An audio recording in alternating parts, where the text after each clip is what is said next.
I didn't have a place to to come, but he didn't come to the board. volunteer. Yeah. Yeah. Janice was And both of us usually. Yeah, no, she did. Sometimes. I couldn't go, and maybe Kurt was asked not to come, I don't know. Well, she knew him, she knew Mike clear back in the old days when they were like in junior state. Oh, sure. That was, yeah, we always used to laugh the fact that he would use his name with that seat. I'm a Democrat, he was a very conservative. Yeah. Seems kind of weird. Well, we worked well together, I did a set of appointments. So I know I could see it. Well, he didn't vote for me, he didn't vote for anybody, you know. Yeah, he was there, He but I know. appreciated that I was, He was in public affairs. a more fiscally conservative. We talked about a few things, at the county, and he was working. I actually was a lawyer. Smart guy. And so. Okay, we're gonna go ahead and get started. So like John's lawyer. Want to do a round of introductions? There's been a lot of turnover. Does everyone know each other? I wasn't at the last meeting. Was that Yeah, we at did the last that meeting? last time. Okay, so we'll skip that. So who are you? Okay. You don't know? We named that. Okay. Okay, so the board meeting, first thing on our agenda is the hearing board meeting. The board meeting is going to be downtown. It's our special meeting in conjunction with the Clean Air Awards at the LA Grand downtown.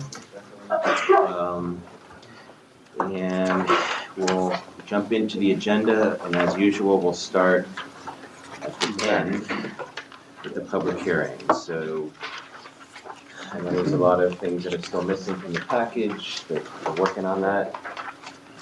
Done by tomorrow. But Susan, do you want to talk about item 31, the Rule 1407? Or Mike? Good morning.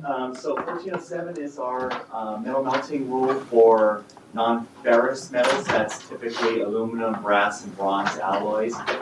We're going to be expanding the applicability to non-chromium, which would include carbon steel metals. There are provisions that are included in the rule that will address point source emissions as well as fugitive source emissions. We'll be tightening up the exemptions to limit them further. In general, we believe that we've resolved most of the key issues with respect to the rule. So with that, I'd be happy to answer any questions. Any questions on 1407? How many facilities affected and what kind of products do they make? So there's approximately 60 facilities that are impacted. They generally either recycle aluminum or other products and make ingots for the vast majority of the 60 facilities, which will use the ingots to melt into products that are, say, made for construction applications or aerospace parts or things like that. Yes. So when we say in general, we have resolved our issues, is there something outstanding that we need to know that's there? I would say no. Okay. We worked on some housekeeping issues and we took care of those, and otherwise we really don't have any rule-related issues. However, the association that represents them did ask us to highlight that the total costs that were that will be impacting the facilities. Okay, right, thank you. There's lots of rules coming forward on this industry after some of the findings in recent years. So, What the findings? like in Paramount, and some of the toxic emissions we found, fugitive emissions. So while this rule isn't necessarily going to be that controversial, there may be comment on some of the other rules we're working on, which include 1480, which is a monitoring rule. So that's not on the agenda, but the industry's looking at those rules a little more closely than this one. Okay. Any questions on 31? Just backing up to 30, I know it's not a public hearing, but so we're coming back to the board as we do periodically to update on what we call the facility-based mobile source measures from the 2016 Air Quality Management Plan. These are 5 measures addressing warehouses, rail yards, ports, new and redevelopment, and airports. And so we'll give an overall update on all 5 of those. 2 of those are regulatory efforts. 2 of them are actively working on memorandums of understanding, and a 3rd one we're still kind of in a study mode. So we gave Mobile Source Committee a full update. The board presentation will probably be quite similar, just probably a little shorter. We do probably anticipate testimony on this. We had a lot of people at Mobile Source. The warehouse ISR and rail yard issues are a big topic. So most testimony will probably be on warehouse ISR. We come up with some concepts that we have general agreement's not the right word, but general consensus that these concepts are things that we should start putting the meat on the bones on all sides. So that's kind of a bit of a breakthrough that we've had to be able to move the process forward. But there's a lot of details to be worked out. But it's a receive and file. Yes, it's just an informational. So how are we doing on rail yards? Because we have pretty limited authority on rail yards, so how are the UP and BNSF? Yeah, so part of the update will be where we are with rail. We have recently received new emission inventories from the rail yards in our area, the major rail yards in our area. And they have made a lot of progress in the past. Yeah. If I Well, we're remember sifting- the slide. We're sifting through the inventories. We need to confirm some of the numbers and look at the calculations. But that's really the first step. It's very hard to do much without an accurate inventory. So we've got to that point. We're reviewing it. It does show reductions, but again, we have to verify that. But we are still working towards an ISR rule that, the form of which still is to be determined. California Resources Board is also looking at some potential rail yard regulations and other actions, And so how we much need to coordinate. authority do they have? I mean, There's the whole problem for the past 30 years with this agency is Yes. authority. So what authority does CARB have, and what authority does the feds have? Because it's the Federal Railroad Administration, and they're So the federal government is charged with the responsibility for adopting standards for emissions from locomotives. That's partly similar to the way it's set up for motor vehicles, in that California is preempted from regulating, but the statute allows California to get authority to regulate for non-new locomotive engines with EPA's permission. The problem is EPA has now defined new engines and the period of preemption to constitute 133% of the engine's useful life. So there are very, very few engines for which CARB can seek authority to adopt emission standards. Some of the switchers around in the area are older than that and could be regulated by by CARB. CARB with EPA approval. So that's, and so, yeah, if that happens. Oh, man, did I ask a So dumb question? no, it's a good question. The other issue is regulations that don't constitute emission standards, which are what we think of as tailpipe, or in this case, smokestacks, whatever standards, such as limits on idling and that kind of thing. Those are use regulations and are not preempted by the Clean Air Act. However, we adopted such a regulation back in the early 2000s, and it was held to be preempted by another statute, which is the Interstate Commerce Commission Termination Act, which vests the authority to regulate locomotives largely in the Surface Transportation Board. So that leaves us with the possibility of a indirect source rule, which would be neither a use regulation of locomotives nor a emission standard, but rather a standard that applies to the rail yard itself. The more flexibility that the rail yards have in complying, the better chance we have of getting something adopted that withstands legal challenge. But it's going to be quite a battle if it comes to that. Did you guys have the MOU from like 1998 or the early Back in the 2000s or 90s, something? Back in the 90s, the Air Resources Board as well as EPA worked very closely with the engine manufacturers and the locomotive, the railroads themselves, and came up with an agreement that the railroads would implement a program such that their fleets that operate in the South Coast would actually average at Tier 2 locomotive levels, which was the cleanest locomotive available at that time. And so they could either do that by rerouting locomotives or by having some locomotives even cleaner than Tier 2 should that technology develop. So, and that was adopted in 1998 with a threat of EPA backstop regulation. And so, and that's been very effective.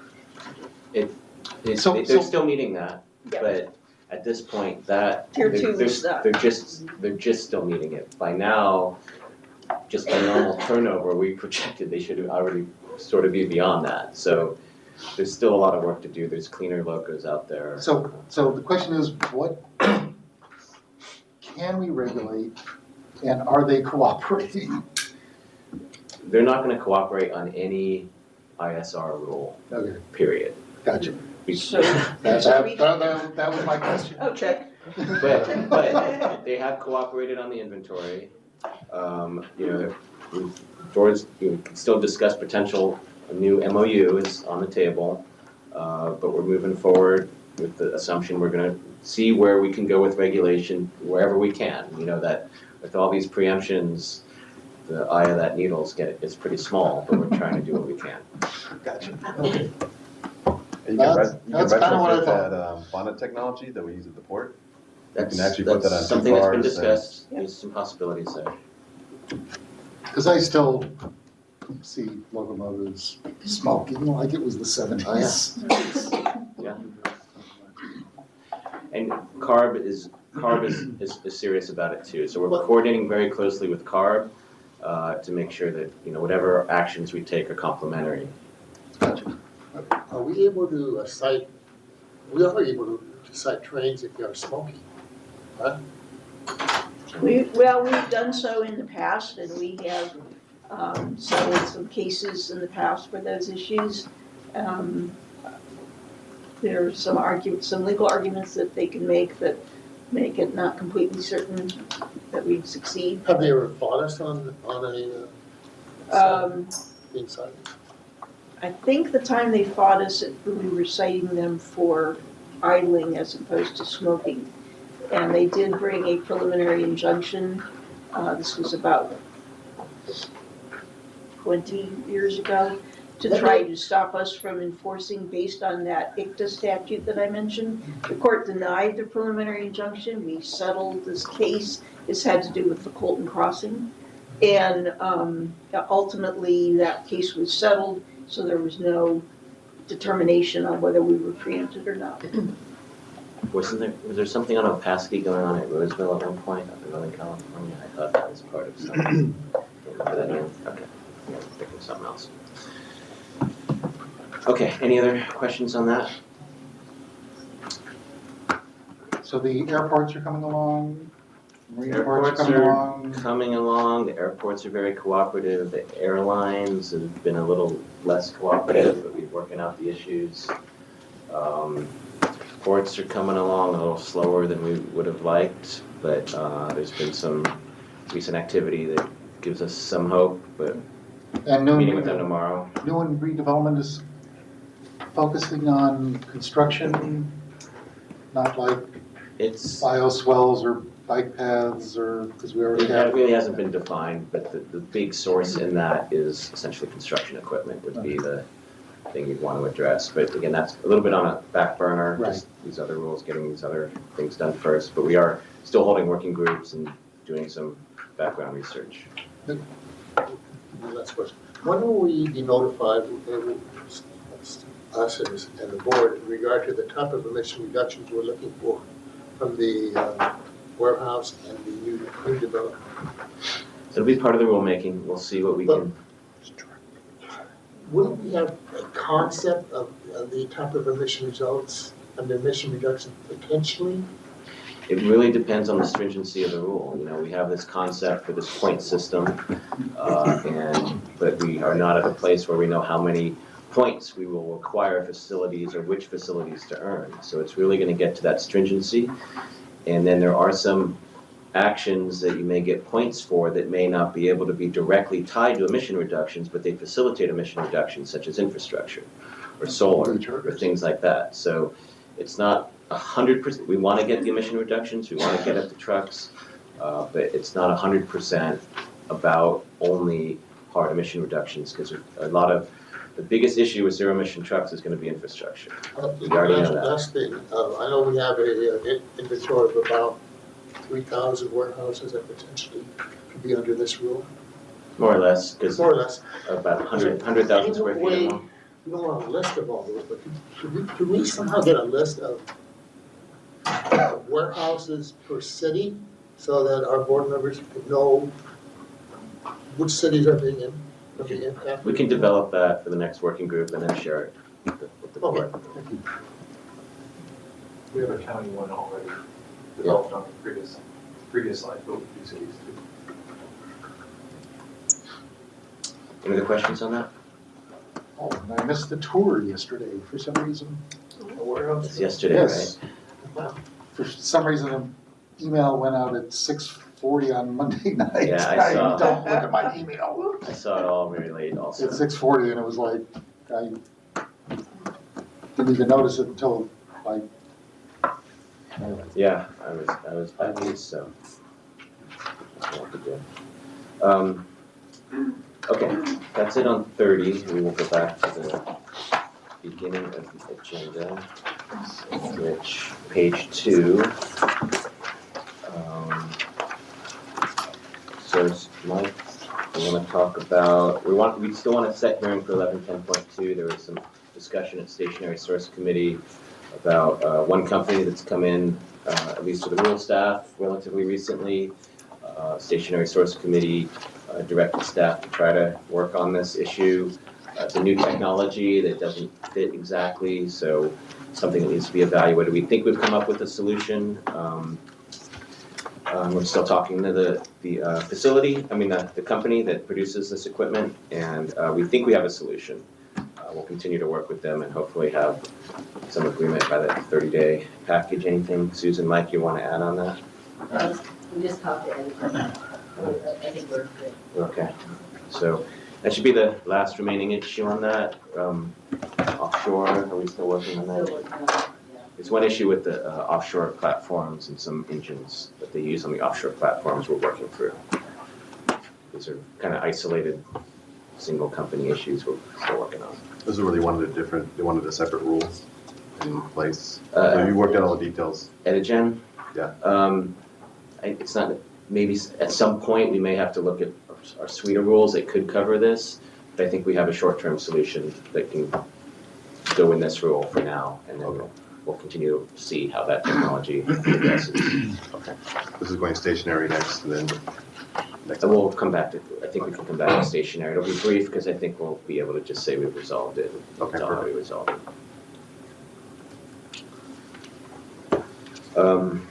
Any other questions on the set hearing for item 2?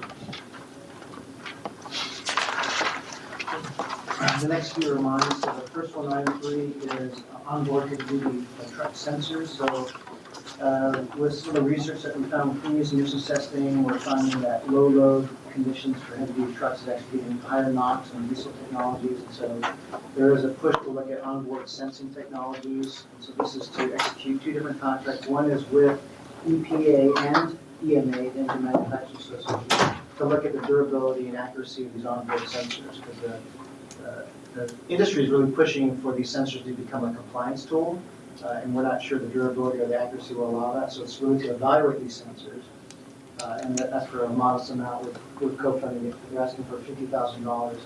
The second contract is with CSERT and some of the sensor manufacturers, as well as EPA and ARB, to look at then using that data for these sensors to develop algorithms for intelligent transportation systems. So I think we've talked to the board before about geofencing, so turning off high emissions modes when you're in EJ communities. So that would be part of this work, is to look at, can you use the data that's from these sensors to do intelligent transportation type technologies.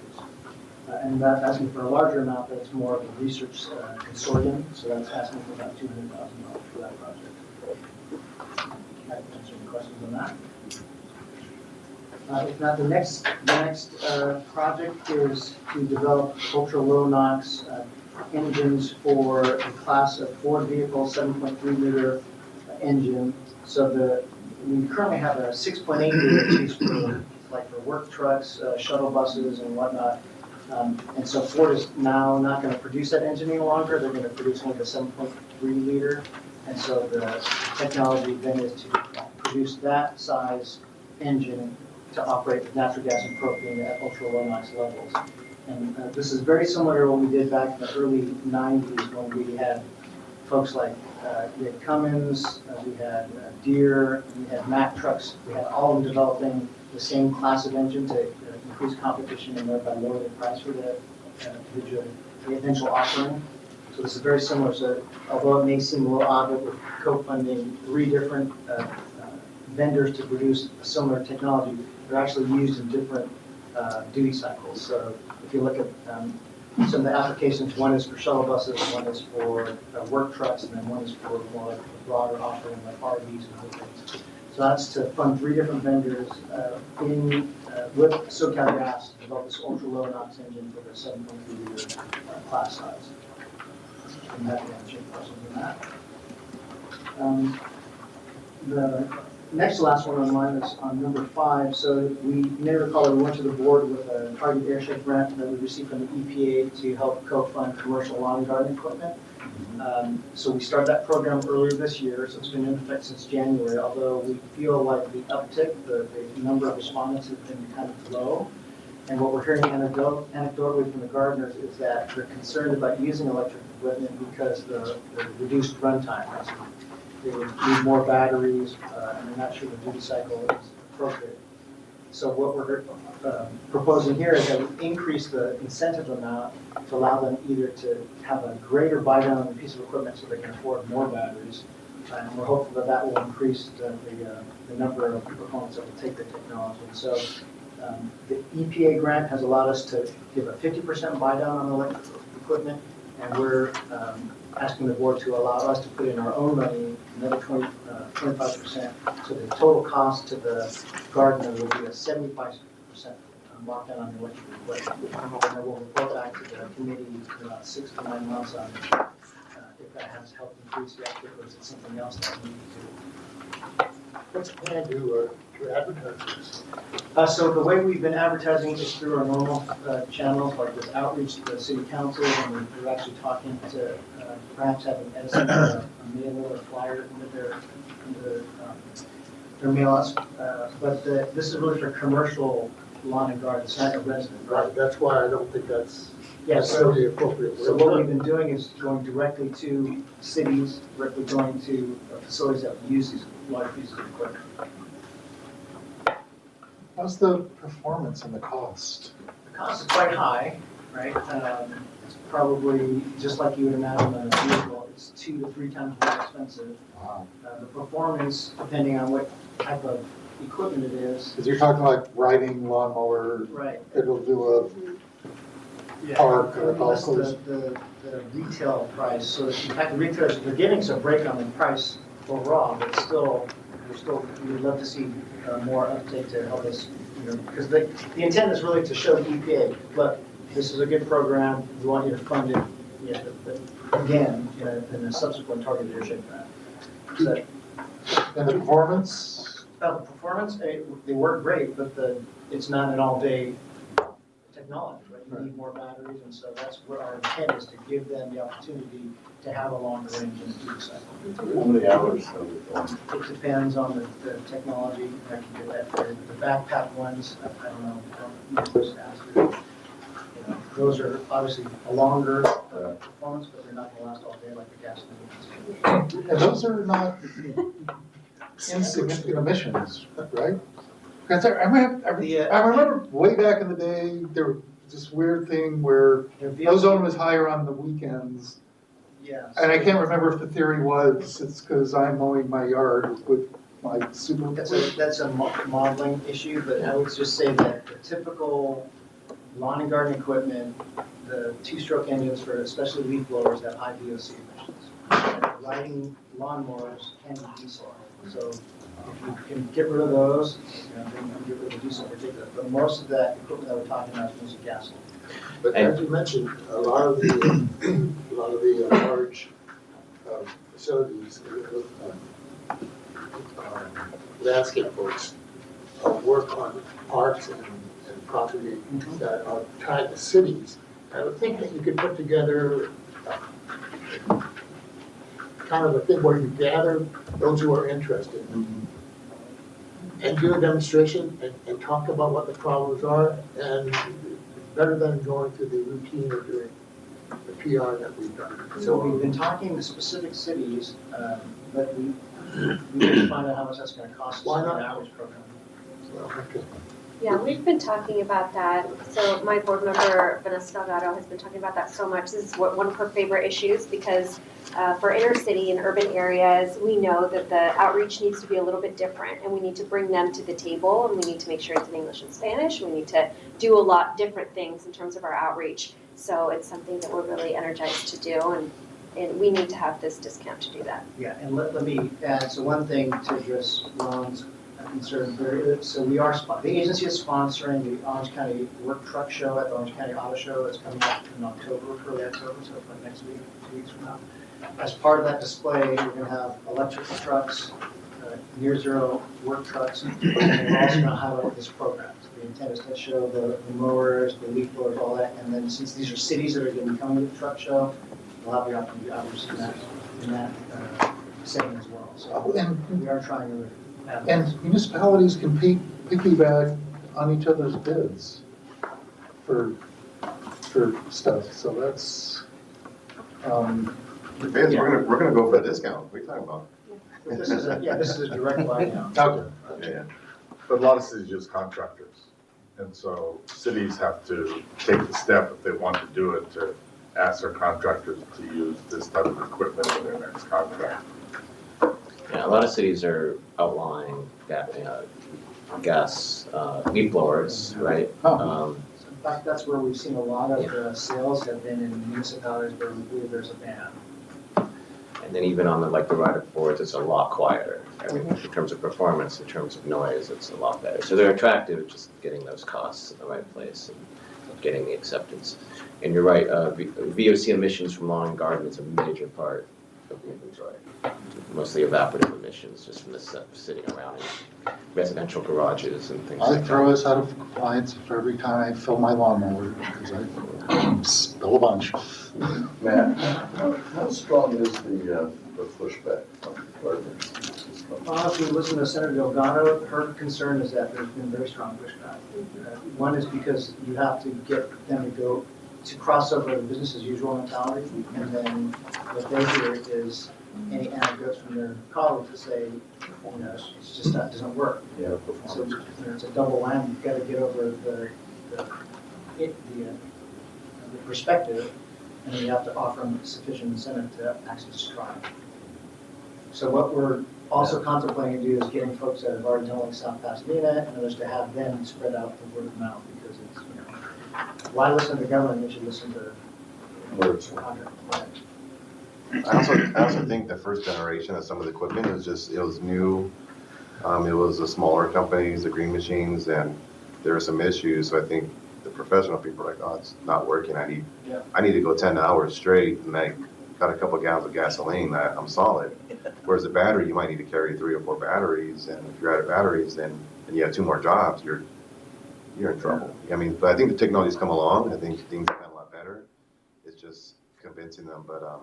I mean, I am interested in seeing which cities have, maybe get to sort of phase it out to give more time to develop this technology, but I think, a lot of cities can begin doing that, the counties to begin doing that, given a phase out time to allow for that development, but and take Yeah, the advantage good of the news sign. is you've got folks like Makita and Steel, and so the big players are now producing the technology. It's not just these little, small kind of niche companies.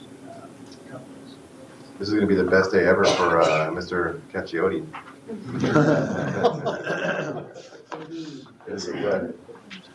The final item that I want Sorry. to. Matt, we have another quick question. Didn't we do a demonstration project with some cities where we put Yes. equipment in? I know Wildemar got Right. commercial equipment, and are we hearing good things about that back? Is there a way that we can kind of get those anecdotal stories out from?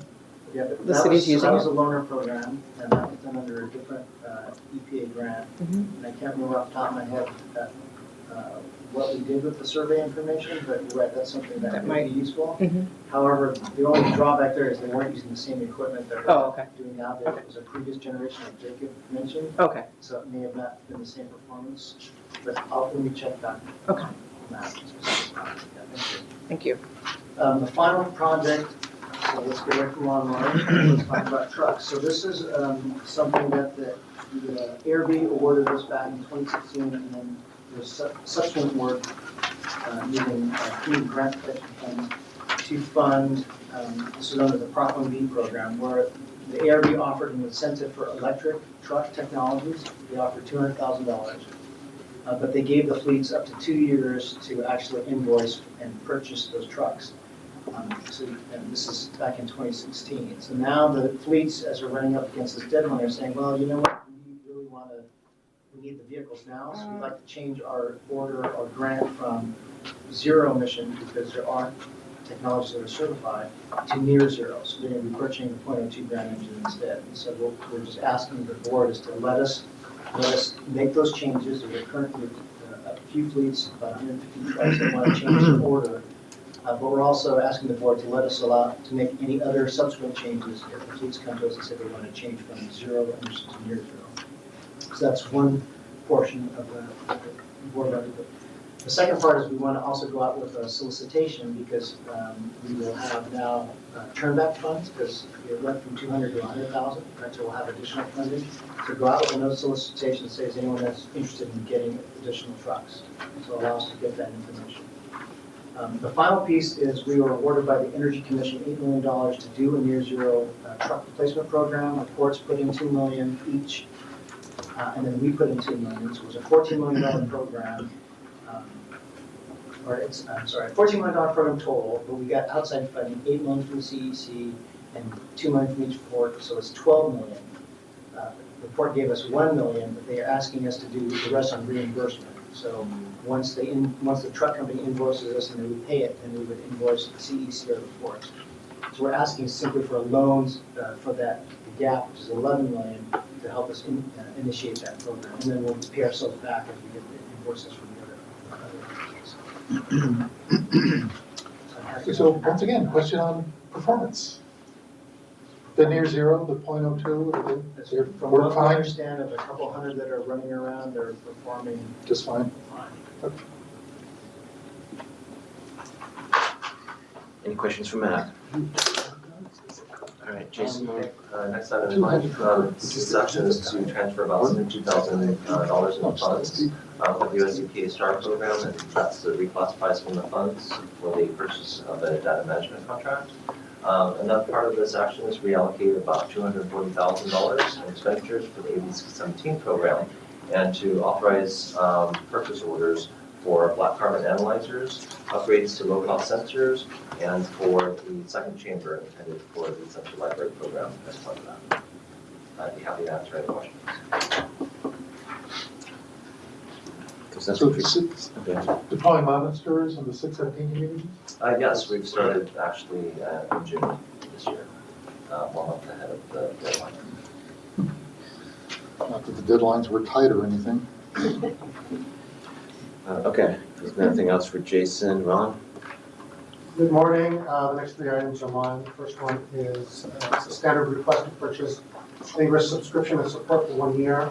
Ingress is our centralized data repository for permitting, finance, compliance, and a host of other e-commerce applications.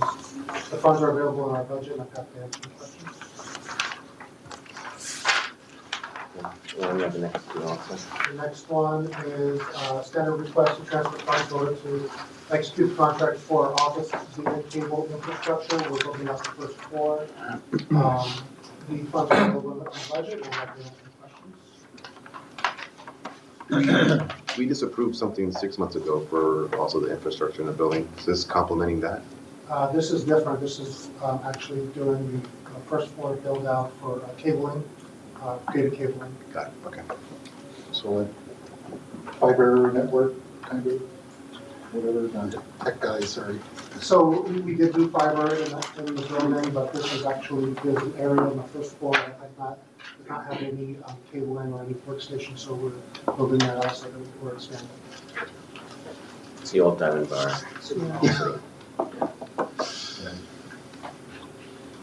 And the last one is, it's a standard request to amend our development contracts previously approved by the board.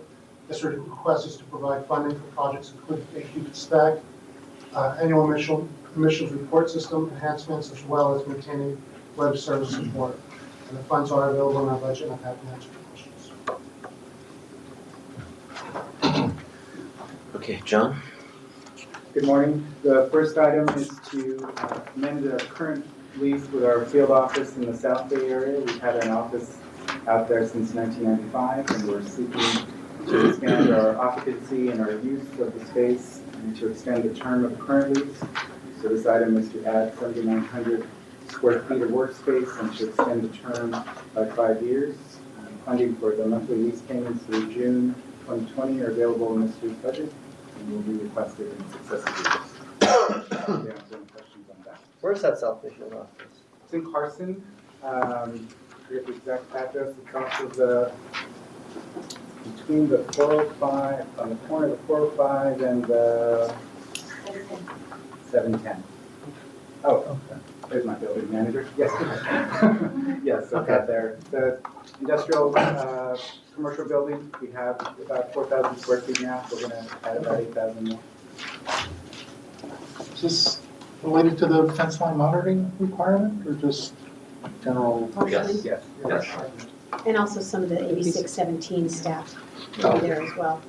And then we have inspectors that have been there traditionally so that they're close by and can respond, inspect the refineries easily. So. Because it's going to accommodate about 42, did I read that right? Was it 42 new Yes. people? Wow. They're not all brand new, some are. Well, no, right. some are But I mean, people, right. but you're expanding, so you're branching out and increasing a larger presence in a regional office. So we added almost 90 people for AB 617 over the couple of budget adjustments that we've done. And so we're really running out of space here. Right. So John and Vanessa and others have been working to kind of rearrange where we are. That's part of the cabling in the old Diamond Bar office. We're moving some staff there, so we're not going to be, totally cramped on each other. But we also need, there's a lot of monitoring going on in that area. Right. The refinery monitoring, a staging area for that is important. The second item is just to replace some outdated systems and equipment in our current Diamond Bar headquarters. The security monitoring server and related equipment needs replacing so that it can be supported by Microsoft starting the first of the year. And our dishwashing system in the cafeteria has been down, and the original one since we got into the building, and we tried to repair it. This is bad news, huh? It's, so it's time. And so these are unbudgeted fixed items which require board action to allocate the funding and to authorize the expenditures. So I'm happy to answer any questions about that. Next item is legal. Robert, you have that one. So, yes, and this was just discussed at a special administrative committee this morning. And I don't know how many of you know, but typically when the budget is adopted, there's a award of about $250,000 for the legal office to cover the entire fiscal year, which doesn't come close to what we really need for the fiscal year. So we have this routine where we come back and get board approval periodically for a transfer from the undesignated fund balance. In this case, we have a lot of ongoing litigation, including defending the Tesoro permit in the Court of Appeal. That will actually ultimately be reimbursed to us by Tesoro pursuant to our Regulation 3, our fee rule, but that's at the conclusion of the litigation. We also have the litigation, we're appealing the adverse decision in the Exide bankruptcy case. We're thinking of some potential litigation related to EPA's recent action and NHTSA's recent action regarding revoking the California waiver. And we're also pursuing an enforcement action against Aerocraft, among other specialized litigation and non-litigation attorneys. So we're asking for an award of designation out of the undesignated fund balance of $450,000. Question? Yeah, I've got a few questions on this one. On the item, it says that the funds would come from the 2019-20 budget and/or the 2021 budget. Do you have a breakdown of how much is coming out of the current budget and how much would be kind of borrowed from the future budget? Or I use borrowed? It's actually the other way around. It's what we're asking for is that it be added to either this year's budget or next year's budget. And the reason, really the only reason for that is that in the event we don't use up all $450,000 in fiscal year 1920, the thought would be to carry it over to 2021 so we don't have to come back as quickly for our supplement next year. That's what that's all about. A couple other questions? Yeah, there's 5 items that were listed as needing funding or actions that need funding. There was a late notice administrative committee meeting that generally signifies, not always, but signifies that there's some sort of urgency, that it's not going through the regularly scheduled committee process and then going through the board. Is there anything about any of these 5 items that are of an urgent nature that we had a special meeting of the admin committee? So I didn't mention, there is one that is somewhat urgent and that we ended up, let me back up. We hired outside counsel to assist us in opposing a proposed finding by the state controller's office with respect to the way we had characterized and kept track of the funding for a incentive program project that they uncovered during an audit. So it was only this one item that they found that there was anything to question, and they did not find that any of the money was misused or anything like that, just that we had improperly characterized it in a subsidiary ledger.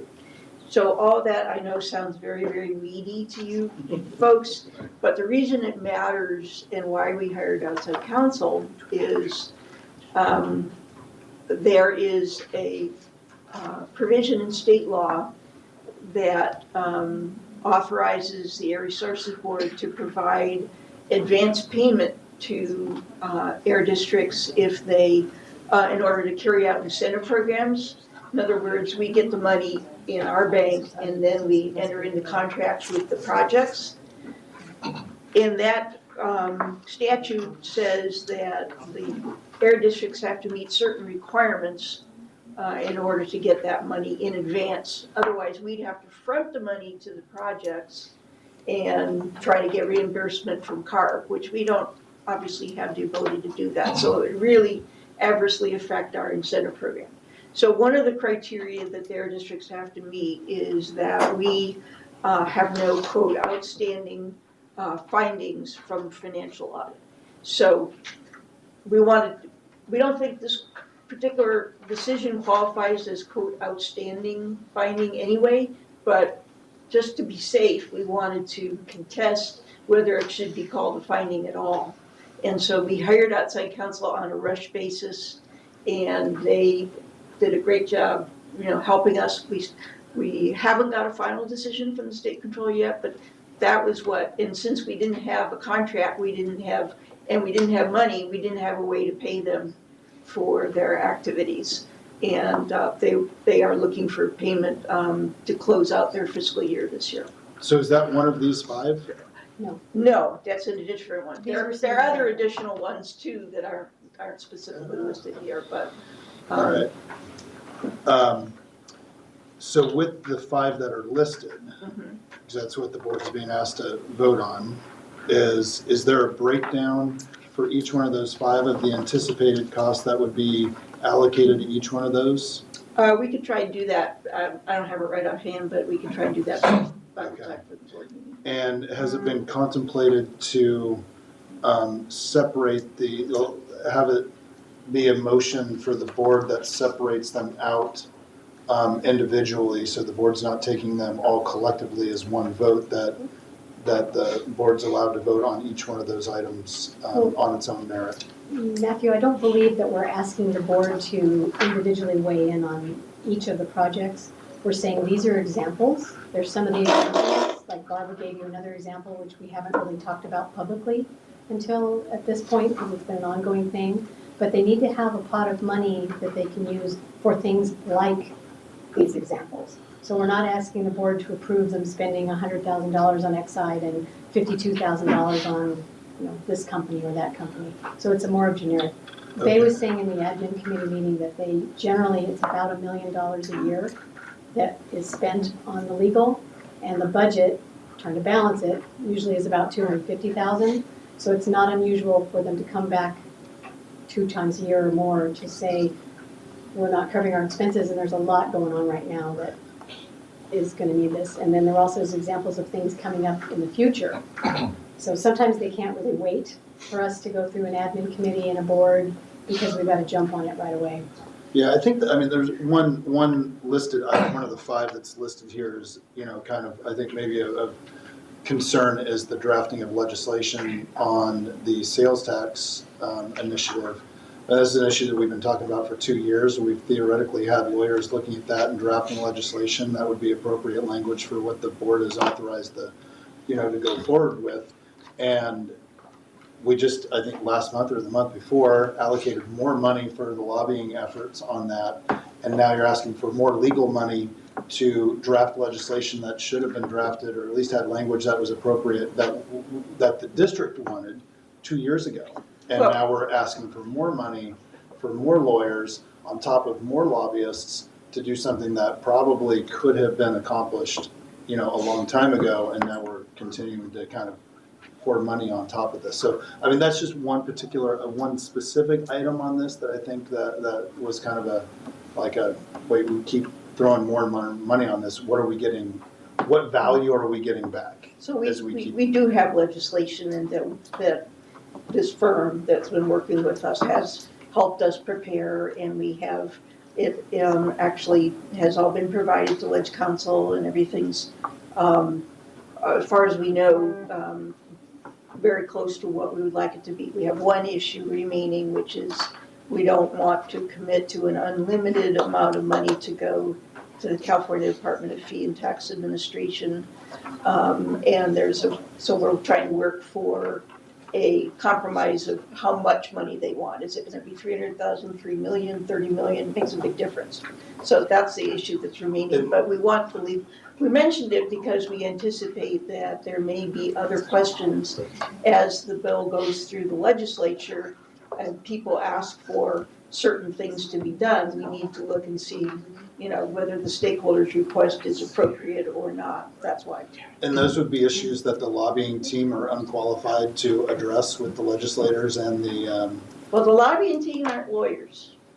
So they're not they wouldn't be qualified to address the legally. specific issues that you're talking about. Not legally. They would be qualified to give us political advice, but not legal advice.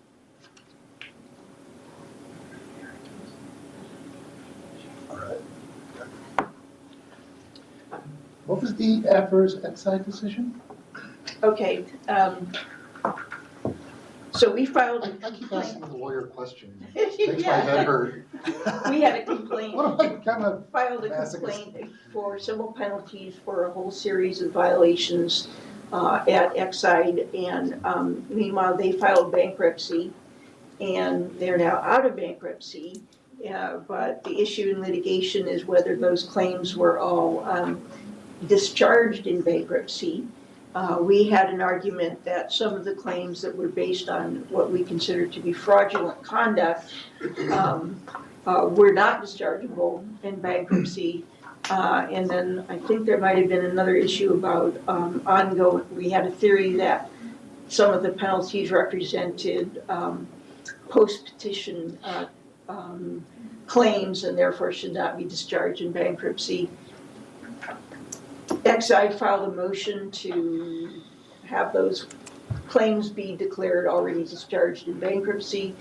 That was a couple years ago. We worked on settlement in the interim, and that was decided adverse to us. So we are working on an appeal on that right now. Okay.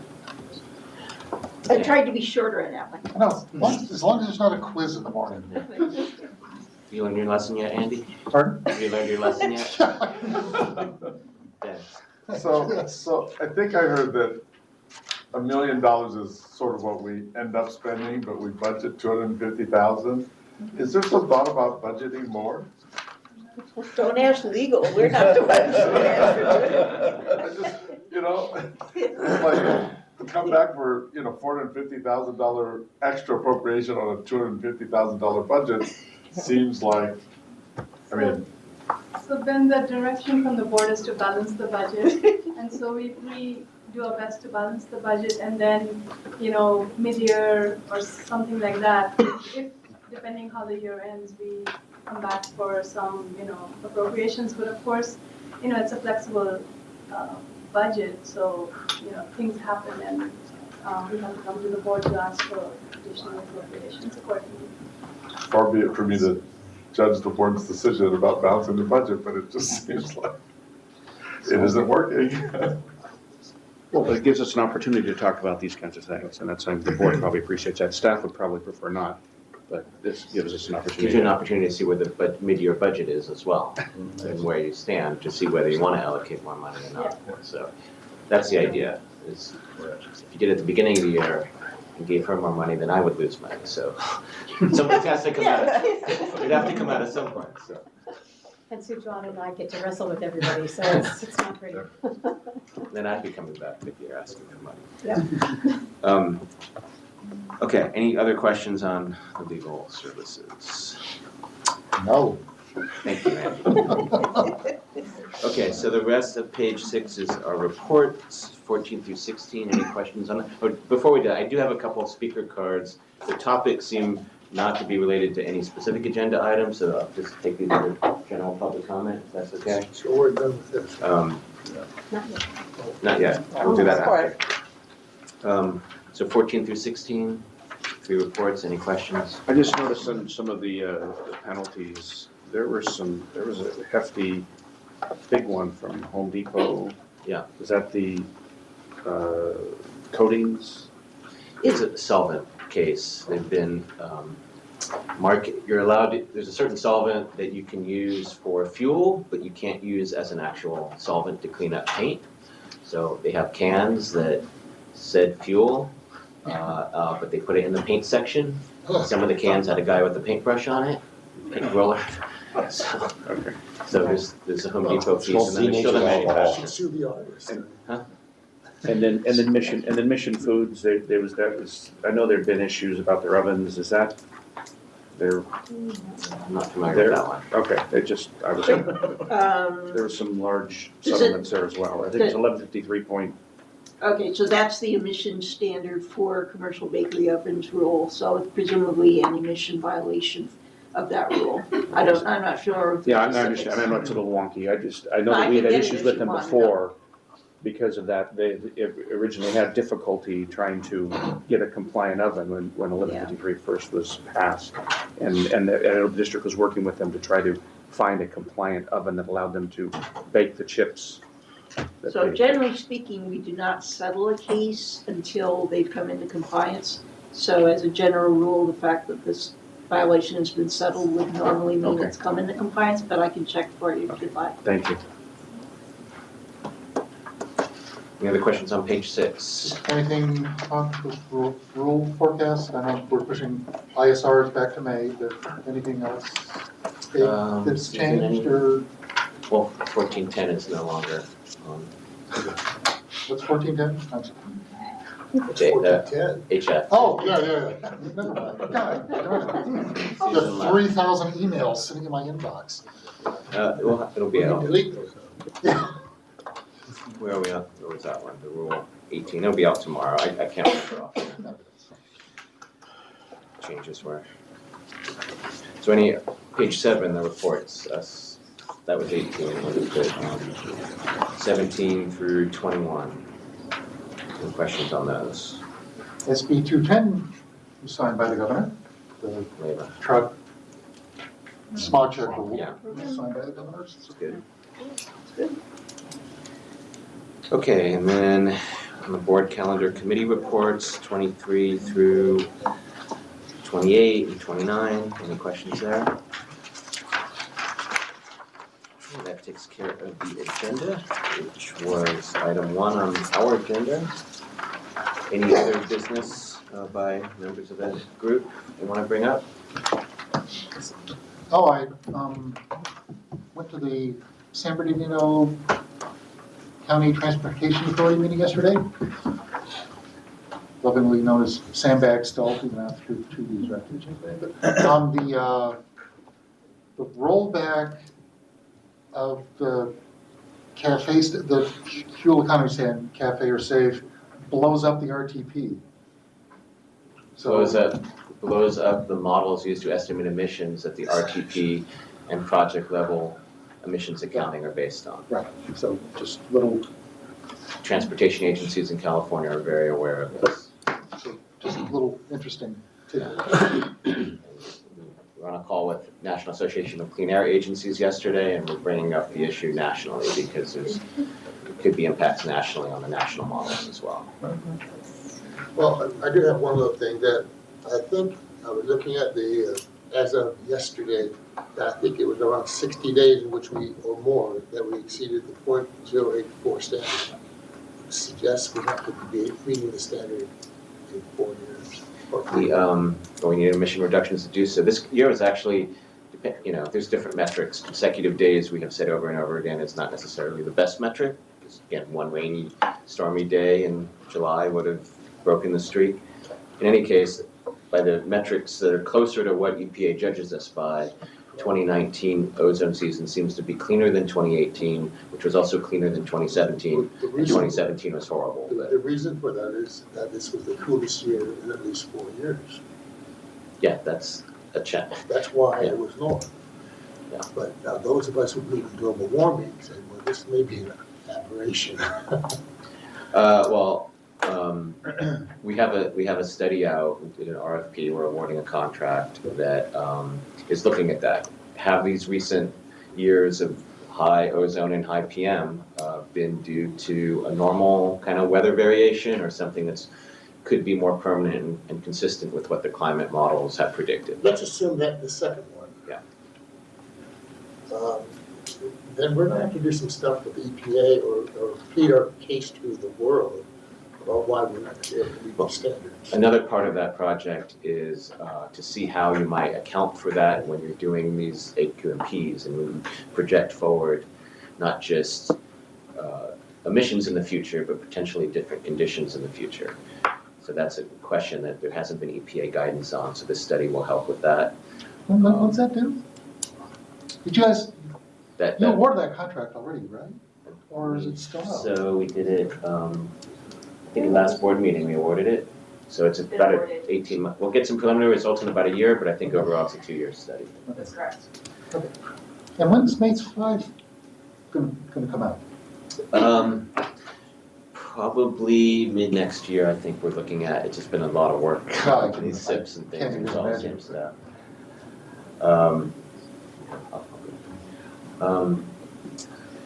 All right, so actually, Sarah, I'm gonna come with, maybe you can handle a public comment, I'll have to go to another thing. So, is that it for other business? So Jill can handle we're at public comment, I'm gonna have to run. Okay, so we have 2 requests to speak for public comment.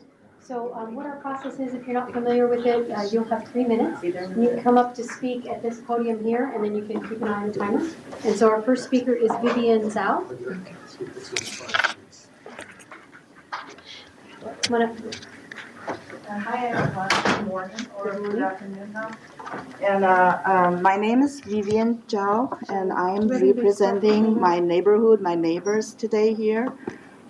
We have an issue, an air quality issue. There is literally a asphalt factory within 0.7 miles from our residential area. 0.7 miles, yes. And they operating during the night, usually, for some reason. Usually we can smell the fumes sometimes starting 11 o'clock in the night, and sometimes later, 2 o'clock, and sometimes early in the morning. So that's also the reason why lots of people didn't notice it for long, because they're operating in the night. Everybody was sleeping. If you're not opening your window, if you're a deep sleeper, you won't notice it. But recently, this was brought up in the community, and I have my neighbors here supporting me here today as well. And the odor is very, very strong. And we try to report them to your authorities, and they came, and they have, I think, 2 or 3 confirmed tickets right now already. The difficulty is because it's during the night, we have to gather at least 6 neighbors to report at the same time. Then they come, and then they're around the community, and those odors come and go depending on the wind direction, depending on the wind speed. If it's too fast, blowing very fast, then you won't smell it. Maybe you'll smell it for 2 minutes, then it's gone. And sometimes is lasting for half an hour. And when the inspector comes, at that moment it might be gone. And then after 10 minutes, it's come back again. So we have to call him again. Come, now you can smell it. So basically, literally 0.7 miles, and in that area is a new development. And there are 3 elementary schools within 2 miles, 1 middle school, and 1 high school. The high school is, I think, is just 0.9 miles away over the air. So we believe that's really put our children's health in danger and put the public health in danger. And the reason we've heard this, there was complaints before, but since it is not very handy to report them because it's during the night, so it didn't cause the public attention yet. But right now, the whole community now is aware of this, and we are in movement. We try to seek for help. How can we stop those harmful gas emissions in our community? So, my time is up. Thank you. We don't normally clap at these meetings, so. And then We're so excited. the next, I can understand that. The next speaker is Jin. Jin. Thank you. We're actually all together here, so addressing the same issue. And she already mentioned most of the stuff, so I'm just gonna add on some to it.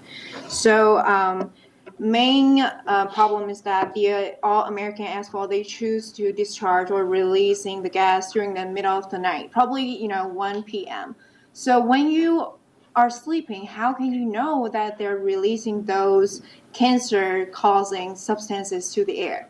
And as you can see, most people who live in Irvine, they have kids. I mean, I have a baby who's only 4 months old, and I have an older son who's only like 3 years old. That's kind of like the thing, pisses me up, And so as we all know, people living nearby are exposed to cancer-causing substances that can cause long-term damage. And residents in North Irvine, they lodged numerous complaints with South Coast Air Quality Management District about the overwhelming asphalt odor. But since far, we only several tickets issued, nothing else. So we're seeking for help. Let's see what are the requirements that we have to do, in order to move to the next step. Like we want to know about the protocols, like how, like, can we do something more about it instead of just simply issue them like a warning, a ticket. It's not helping, honestly. And yeah, probably we can set up like a air quality monitor. It's just I'm not the pro. I don't know how it works. It's just we're thinking probably we can set up like a monitor instead of keep calling you guys during the middle of the night. And it takes at least like 40 minutes for an inspector to drive from Diamond Bar to Irvine.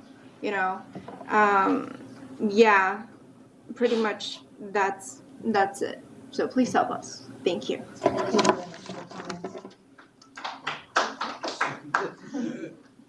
I know you can't help it. Jill, I know it's public comment, we don't normally engage, but can we have someone follow up and maybe report back to at least the consultants of the follow-up? So, I mean, I can see this going to the board next, and it can elevate it, so if we can break that down. Summarize. I know there's been a lot of things on this. I don't know if Mr. Marion want to speak to it, but we can put together a summary and send it back to the consultants. And I just want to tell the folks in the community, it's sometimes really frustrating for owners because, like you said, sometimes they're there, sometimes they're not. We're not an emergency response agency. We don't have folks there, but we do send inspectors in the middle of the night when there are a lot of complaints or issues like this. So Marion Coleman's the head of our compliance and enforcement division, but the pattern of the complaints, when people call, what days of the week, what time of the day, that really helps us. And so you don't see what goes on behind the scenes.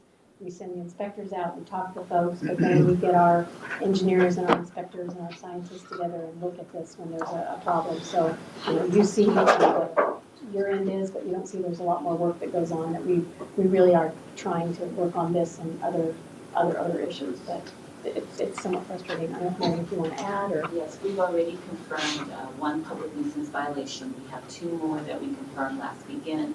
We're collecting the complaint forms from the complainant, and so that we can issue those 2 additional violations tomorrow.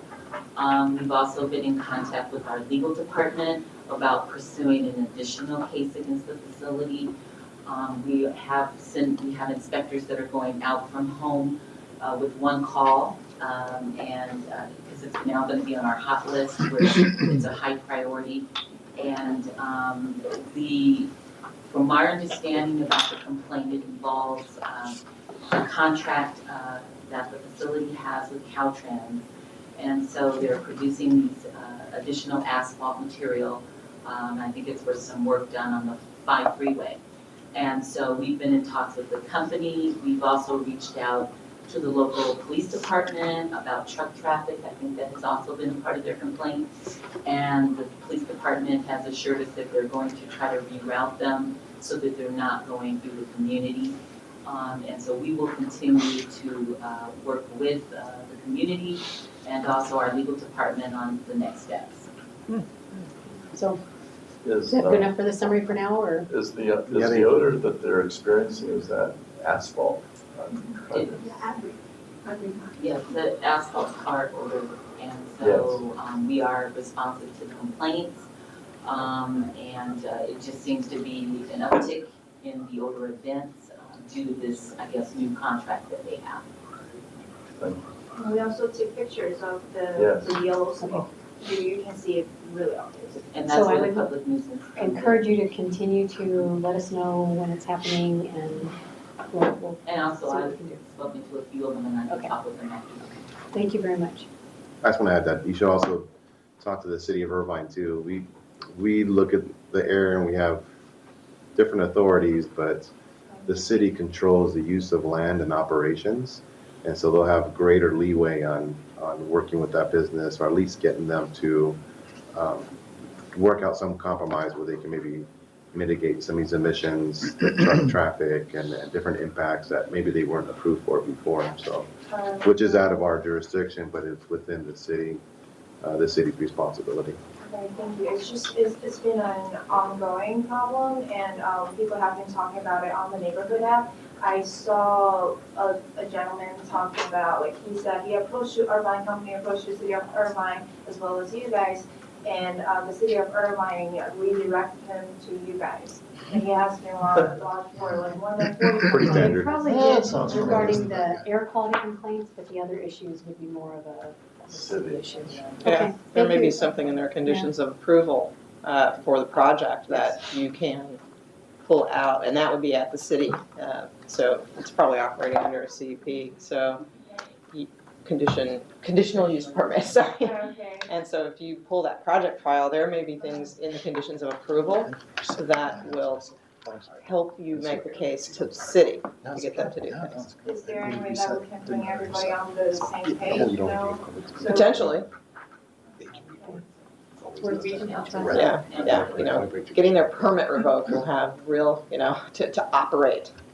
Is that if there are things in the conditions of approval that they are not meeting, the city could start putting pressure to limit their activities. Matt, did you have a?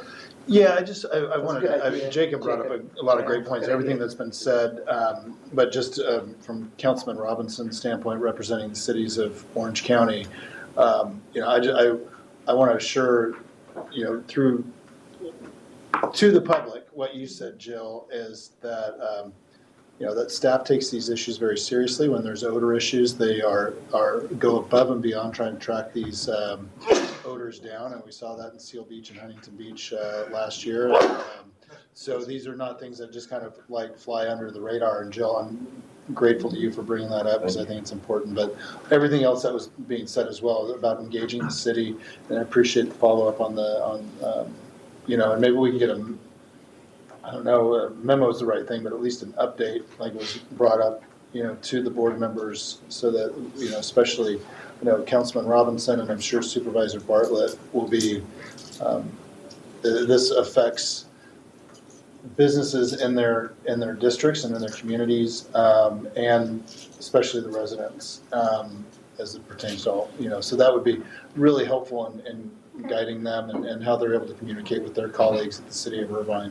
Would be great. So Jill, thank you very much. So I think we can put together a summary and then sort of what next steps we're looking at and then send that out to folks. Right. Maybe in a few weeks from now, so see if there's anything that we have to report from that. That'd be great. Acceptable. Yeah. Okay. Thank you, Jill. Sure, sounds good. Okay, any other public comment? Well, you need to fill out a speaker card, and you'll have your 3 minutes. We don't usually engage in a dialogue and kind of this, so I'm sorry to make it more formal, but if you'd like to, you can do that and then fill out a card after. So come on up, if you'd like. Yeah, just come on up and we'll give you your 3 minutes. And then, could you start by telling us your name, please? Oh, yeah. Thank you for giving me an opportunity to announce something for my neighbors. I think it's not about just the odor issue. It's about the air quality issue. It's not just about us, our kids. It's about all of us. This is not just odor. It's a chemical issue. It's very unhealthy to everyone. Especially sometimes make us very nauseous. And especially my kids has some health issue. In our room, we use every conditioner. So once at the first beginning, I didn't realize it's because of this. So every time when I smell something, our air conditioner turns the normal color blue directly to the red. And I take that more strong, takes at least 30 minutes to turn to orange, then turn to blue. So that's not just the odor issue. And especially there's not just one school. There's Cerro Vista, Portola, Northwood, Eastwood Elementary. There's another elementary school. So, and all I knew, I just moved here not too long. Before that, there's some vegetable plants or something like that. But right now, it's not. It's a bunch of neighborhood, more population, more kids.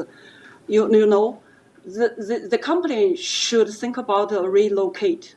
We just don't want him change the emission schedule they keep doing that. We don't want that. Actually, we want them think about relocate or shut down. So not just to change the schedule. It's affect everyone. So that's all we concerned. Thank you. Thank you very much. You're very welcome. Okay. All right. It looks like that's all for public comment, so thank you all very much for coming. And so we can go ahead and adjourn, and we'll see you guys soon. Oh, fine. How are you?